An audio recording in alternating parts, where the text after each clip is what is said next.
మరణాత. ఈరోజు దేవుని వాక్యం చదువుకుందాం. యెషయా గ్రంథము 65వ అధ్యాయం 24వ వచనాన్ని చదువుకుందాం. వారికి ఇలాగు జరుగును, వారు వేడుకొనక మునిపే నేను ఉత్తరమిచ్చెదను, వారు మనవి చేయుచుండగా నేను ఆలకించెదను. మరి ఈరోజు దేవుని వాక్యంలో మనం చూడగలిగితే, వారు వేడుకొనక మునిపే నేను ఉత్తరమిచ్చెదను. చాలా మంది ప్రార్థన చేస్తున్న అంశాలు నెరవేర్పు లేదంటారు, లేకపోతే ప్రార్థన చేసాం కానీ మాకు ఏ సమాధానము దొరకలేదు అంటున్నారు. ఇదిగోండి, ఇక్కడ ప్రభు ఒక వాగ్దానం ఉంచారు. నీవు వేడుకొనక మునిపే నీకు ఉత్తరం ఇచ్చును, అనగా జవాబు ఏమిస్తారట? జవాబు ఇచ్చువారు, నీవు మనవి చేయగా ఆలకించువాడు. అనగా మీరు ఏమేమి ప్రార్థన చేస్తున్నారు, మీలో చాలా మందికి డౌట్ ఉంది, ఆ ప్రార్థన దేవుడు వింటున్నాడా, నెరవేర్పిస్తాడా, జరుగుతుందా లేదా అనే ఒక మరి అనుమానం ఉంది కదా.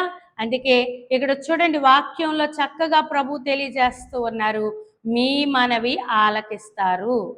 ఎవరట? ప్రభు.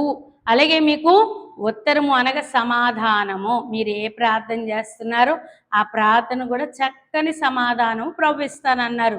గనక మీరు సందేహింపక బలమైన ప్రార్థనలు చేయండి, బలమైన నెరవేర్పులు చూడండి. ప్రార్థన చేసుకుందామా?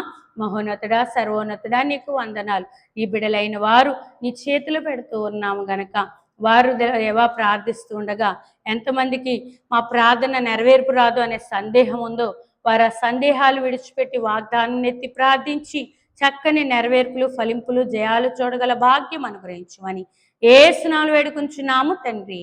ఆమేన్. మరణాత.